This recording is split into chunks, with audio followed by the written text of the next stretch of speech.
Netflix dropped its rich and gritty adaptation of Vikram Chandra's expansive 2006 novel Sacred Games in early July. Season 1 of Sacred Games only covers the first quarter of the book, with following seasons expected to take on the next segments in due course.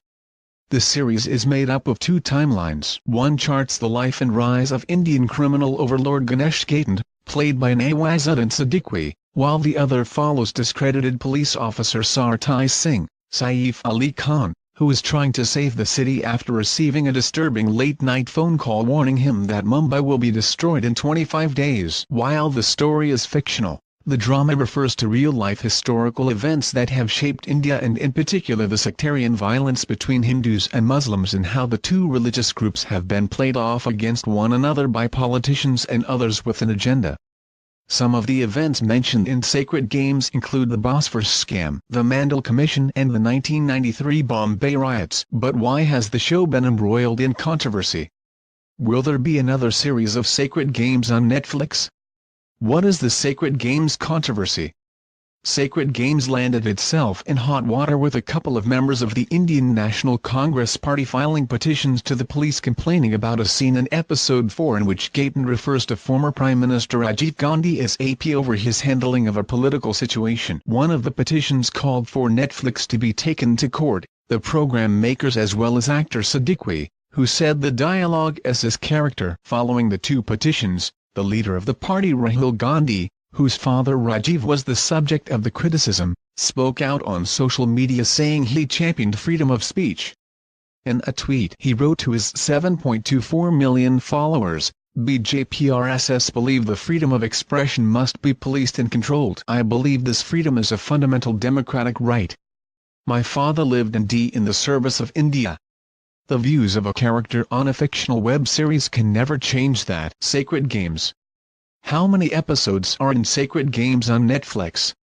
His words came in complete contrast to the petitions submitted by members of his own party. Since Rahul's Twitter statement, one of the petitions has been withdrawn by party member Rajiv Sinha. He told the Indian Express, Rahulji's tweet was an eye-opener for me. I completely agree with him that Bharat Ratna late Rajiv Gandhiji and his contribution and charisma are above such petty things. There is so much of hatred all around that we cannot promote intolerance. It is the need of the hour. The complaint has now been heard by India's High Court, which said according to India Today, criticism or even expression of dissatisfaction is permissible. We don't think anybody could have objection to it. The court went on to say that the complaint could only be a private injury against individuals but not a public one. We don't want to stop or curtail anyone's right. The bench previously said that actors couldn't be held liable for dialogue they said as part of their character and that a person was entitled to express their views.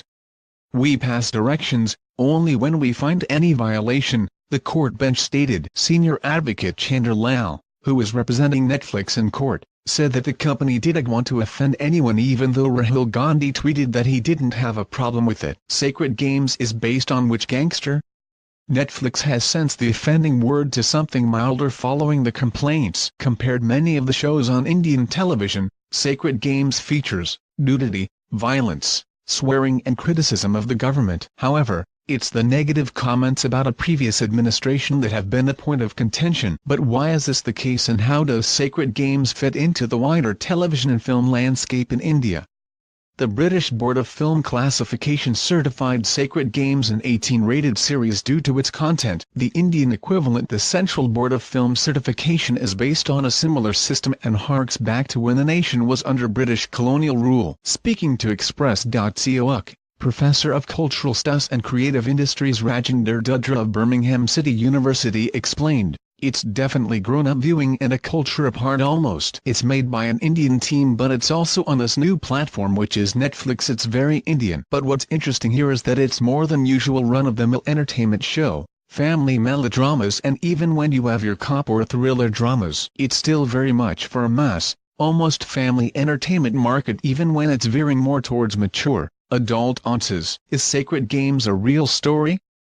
I think Sacred Games has a universal global audience in mind, that's very clear. It's got an Indian spirit but almost a kind of dark Indian soul, if you like, At its source, the professor went on to say the Indian censorship laws around TV and film have been modified to respond to more modern social mores. They were still a relic of old colonial times and it was still entrenched in the past. He also said that the government could swoop in if it wasn't happy with TV shows and films with legalization in place, but there was a question over how much they are actually enforced. Netflix is part of an interesting anomaly because it's part of this conglomerate media organization which is now arriving in India, he explained. Yes, it's Indian content, but it's Indian content that's being streamed on this international platform. Adding, there's now this gray area. This is good business for India if other people are watching its content beyond India and as South Asians. But as we've seen with sacred games, when there are critique moments or dark moments of scrutiny of public figures, how does one police that from within the nation? Professor Dudra said that there was this constant battle for artistic freedom and India was grounded in colonial and post-colonial moments which haven't changed. However, sacred games and controversial film Padmavati are going to be litmus tests for the Indian censorship rules on film and TV, suggesting that there could be a change in the future within the entertainment industry. The ruling on sacred games also suggests that film and TV in India are also evolving with the times as Netflix and other streaming platforms make entertainment more globalized and less local.